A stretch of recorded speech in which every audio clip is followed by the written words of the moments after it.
Já imaginou como aconteceria uma Primeira Guerra Mundial alternativa vencida pela Alemanha?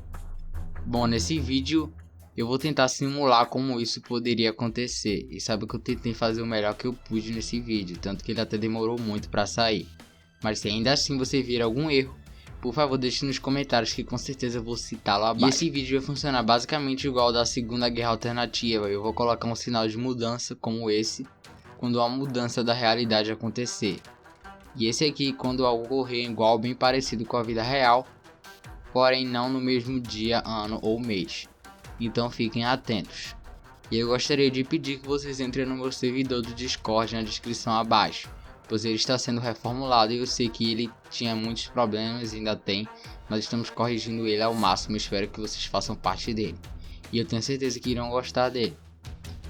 E você também pode entrar nele para falar comigo, seja para me dar uma sugestão ou só para trocar uma ideia mesmo. Mas então vamos ao que interessa, que é o vídeo. Em 1914 o mundo, no caso a Europa, estava prestes a entrar em guerra, e haviam duas grandes alianças que você já deve ter ouvido falar, que são a Tríplice Entente, formada por França, Inglaterra e Rússia, no caso do Império Russo, e a Tríplice Aliança, formada pelo Império Alemão, Austro-Húngaro e pela Itália. Na França havia um sentimento de grande revanchismo pela derrota para a Alemanha na Guerra Franco-Prussiana, e uma hora ou outra eles declarariam guerra à Alemanha. O Reino Unido era o império mais poderoso do mundo, e eram eles que mandavam no mundo praticamente, com eles tendo colônias em todos os continentes, e eles meio que haviam feito as pazes com a França após várias guerras nos últimos séculos. O Império Russo estava em alta decadência, com boa parte da população passando fome, e ideias comunistas ganhando força, com inclusive uma grande revolução ocorrendo em 1905.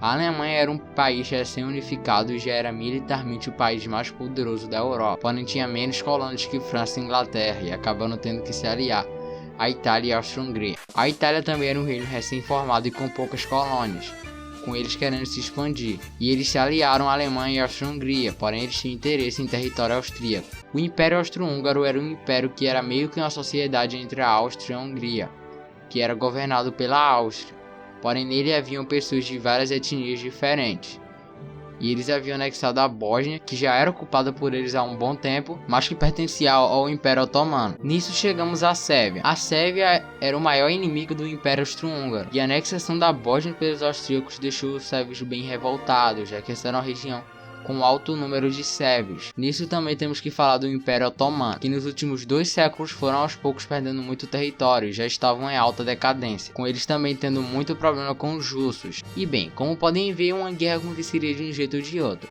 E no dia 28 de junho, Francisco Ferdinando, o herdeiro do Império Austro-Húngaro, é assassinado em Sarajevo, capital da Bósnia, por Gavrilo Princip, que era um nacionalista bósnio anti-Áustria. Nisso, os austríacos culpam a Sérvia pelo assassinato, já que muitos governos sérvios eram do grupo terrorista Mão Negra, do qual Gavrilo fazia parte. E eles achavam que o assassinato tinha sido a mando dos sérvios, o que provavelmente pode ter sido. E assim, os austríacos mandam um ultimato aos sérvios, no qual eles aceitam quase todas as requisições, porém não uma que falava que os sérvios teriam que permitir a presença de austríacos no território sérvio, que seriam teoricamente para investigar o assassinato. Vale lembrar que os austríacos fizeram essas propostas de propósito, já que sabiam que os sérvios não aceitariam. E então, em 28 de julho, um mês após a morte de Ferdinando, os austro-húngaros declaram guerra à Sérvia, iniciando a Primeira Guerra Mundial. A Alemanha então pede que a Rússia pare sua mobilização, e como eles não o fazem, eles declaram guerra contra a Rússia. Eles também pedem que os franceses declarem neutralidade, porém os franceses movem suas tropas. Então os alemães declaram guerra à França. Porém os alemães decidem não ocupar Luxemburgo por enquanto, e decidem só formar uma linha defensiva na fronteira com a França, formando as famosas trincheiras na fronteira para impedir que a Alemanha conquistasse território. Que, para você que não sabe, eram linhas cavadas em território aberto que eram armados com metralhadora e arame farpado, complicando qualquer tentativa de invasão. E como os alemães tinham mais soldados que a França não consegue invadir. O Reino Unido decide não declarar guerra, pelo menos por enquanto, já que seria vantajoso para eles só enviar suprimento e equipamento para a França. Além disso, não havia um motivo plausível para os britânicos entrarem em guerra, e os alemães tentam manter uma relação com a Inglaterra para evitar que eles entrem na guerra. Já a Itália declara neutralidade. Os alemães então decidem enviar parte do seu exército para a Prússia Oriental e outra grande parte para ajudar o Império Austro-Húngaro na Sérvia, que acaba sendo dominado em 2 semanas com uma grande ajuda alemã. Na Rússia, os russos até haviam avançado na Prússia Oriental, porém são derrotados em Tannenberg e em Lagos Massourianos. Na Ásia, o Japão decide se manter neutro, e na África, os franceses ocupam a Togolândia alemã, porém os alemães ainda avançam na fronteira com Camarões. Os russos tentam uma investida na Áustria, em Lemberg, porém são massacrados, isso porque todo o exército austro-húngaro já estava lá na fronteira com a Rússia. Os alemães também iniciam a invasão na Rússia, com grande parte do seu exército lá, conseguindo manter esses territórios. Os russos acabam declarando guerra ao Império Otomano e rapidamente tentam uma ofensiva de Bengman, mas são derrotados. Posteriormente, os otomanos tentam sua ofensiva até Ardahan, porém são derrotados, onde eles perdem cerca de 70 mil homens ou congelados ou capturados. Na fronteira com a Alemanha ocorrem pequenas conquistas francesas, mas nada relevante, já que a fronteira é praticamente intransponível e os franceses não conseguem invadir sozinhos, fora que eles também tinham que defender suas colônias. E assim os franceses começam a usar armas químicas, no caso o gás lacrimogêneo, para tentar quebrar as fronteiras. Os alemães também começaram a usar o gás cloro posteriormente, e vice-versa. Na Rússia, os alemães e austríacos lançam uma ofensiva capturando a importante cidade de Varsóvia e chegando até Brest e dominando parte da Lituânia. No começo do ano, os italianos, vendo que os impérios centrais estavam em uma boa situação, entram na guerra do lado deles, com a condição de que os austríacos lhe deem Trento, Gorizia, a ilha de Creso e a cidade livre de Trieste. E os austríacos acabam cedendo, já que eles teriam muito mais problemas caso os italianos entrassem em guerra e teriam que dividir seus exércitos. Os alemães então começam a fazer um bloqueio de navio indo em direção à França no Mediterrâneo e no Atlântico, e agora os franceses são obrigados a enviar muitos soldados para a Itália, tendo que praticamente parar as investidas na Alemanha.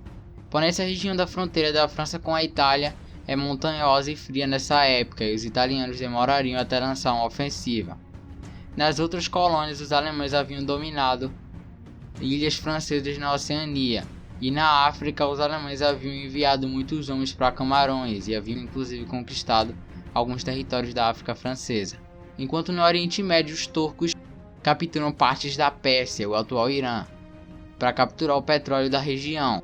Além disso, eles haviam iniciado a investida na Rússia na metade de março, na região do Azerbaijão. Na frente oriental na Europa, os alemães e austríacos avançam cada vez mais na Rússia, até fevereiro, com os alemães dominando toda a região da Lituânia, e em março os austríacos iniciam a ofensiva de Kiev, com no começo de abril o Reino Unido finalmente entrando na guerra ao lado da França e da Rússia, juntamente com todas as suas colônias no mundo todo, com o objetivo de impedir o domínio alemão sobre a Europa, e também pela grande quantidade de navios afundados pela Alemanha.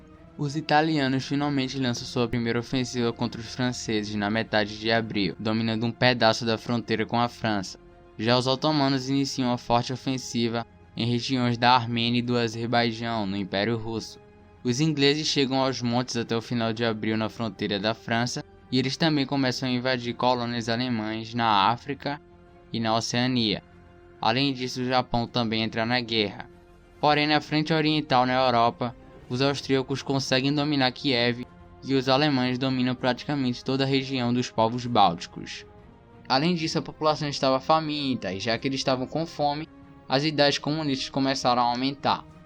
Com isso, os alemães logo tratam de resolver a situação e enviam Vladimir Lenin do seu exílio da Suíça para desestabilizar a Rússia. Mas então é isso, esse foi o vídeo, eu espero que você tenha gostado.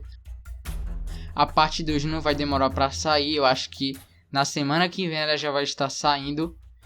E como eu disse, esse vídeo deu muito trabalho para fazer e eu espero que ele tenha ficado com mais qualidade do que os outros, já que esse era o objetivo. Mas então, eu espero que você tenha gostado. Entre no servidor Discord, como eu disse. Ele tá cheio de eventos lá, além disso você também pode falar comigo se quiser.